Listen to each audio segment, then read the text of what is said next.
अंशुमन की मौत ने अभीरा को पूरी तरह से तोड़ दिया है, पूरी तरह से हिला दिया है, क्योंकि अभीरा के लिए सिर्फ उसके पति की मौत नहीं बल्कि उसके अच्छे दोस्त की भी मौत है। जब वो अकेली थी ना, तब वही दोस्त था जो उसका सहारा बना था। अबीरा का हाथ अरमान के हाथ में देते हुए अंशुमन बड़ा वादा ले लेता है अरमान से, और यहाँ पे इसी वादे से अरमान अपनी ज़िंदगी बना लेता है इस वादे को पूरा करने में। क्योंकि दोस्तों यहाँ पे अरमान पूरी तरह से तय कर लेता है कि चाहे कुछ भी हो जाए वो अबीरा का पूरी तरह से साथ देगा, उसका सपोर्ट करेगा, उसका सहारा बनेगा।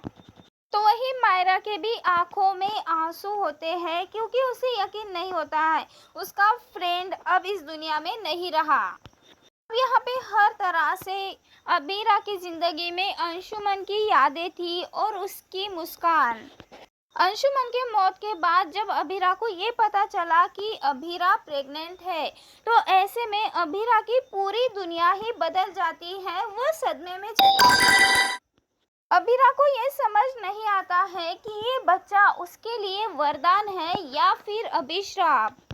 जब ये सब कुछ अबीरा को पता चला तो अबीरा पूरी तरह से टूट गई थी और उसे ऐसा लग रहा था कि अंशुमन का बच्चा उसकी कोख में है, लेकिन क्या ये बच्चा उसे बार बार अंशुमन की याद दिलाएगा या नहीं, या फिर अरमान को ये सब कुछ जब पता चलेगा तो अरमान क्या रिएक्ट करेगा।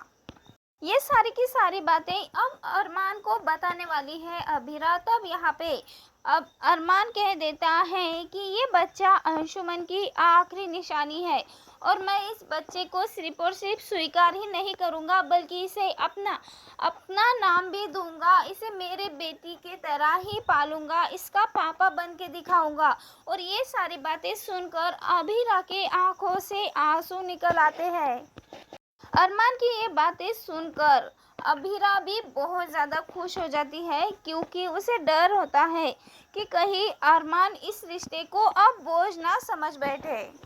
और इसी के चलते कहानी में 7 महीने का लीप आया। 7 महीने के बाद अंशुमन का बच्चा अबीरा के गोद में था।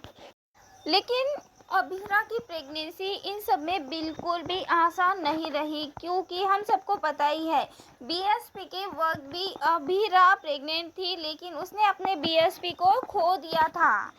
इसी के चलते एक दिन तो अबीरा की हालत इतनी ज़्यादा ख़राब हो जाती है कि डॉक्टर्स तो कह देते हैं कि अबीरा या बच्चा दोनों में से एक ही बच सकता है, या फिर अबीरा का बच्चा बच नहीं भी सकता है।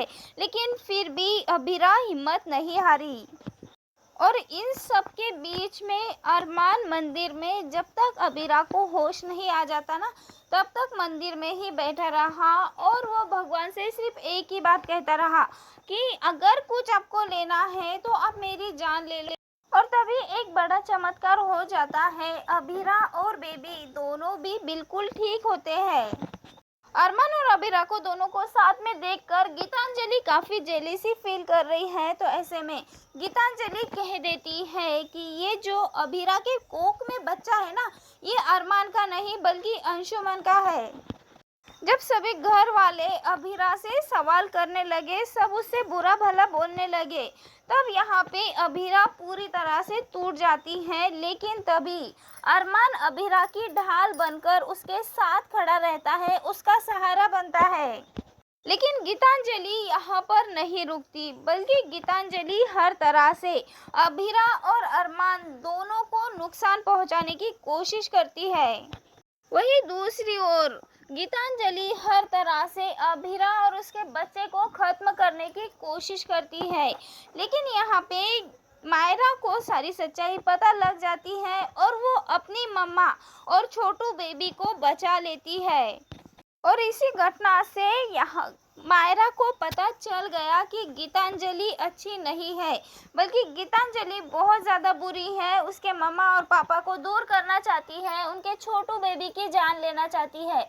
तो ऐसे में अब मायरा गीतांजलि से दूर हो जाती है।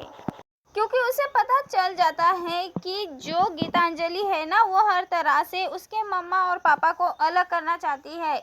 यहाँ पे गीतांजलि घर वालों के मन में भी जहर भरती हुई नजर आने वाली है। दादी सा माँ सा सबको कहती हुई नजर आने वाली है कि ये अभीरा के पेट में जो बच्चा है वो अंशुमन का बच्चा है, उनका वारिस नहीं है। ये गलत है और ये बच्चा इस घर का नहीं है, इसलिए अभीरा से दूर कर देना चाहिए। अरमान को हर तरह से कोशिश करने वाली है अरमान और अभीरा को अलग करने की, लेकिन फिर भी अरमान अभीरा से अलग नहीं होगा, बल्कि उन दोनों का रिश्ता और भी ज़्यादा मजबूत हो जाने वाला है।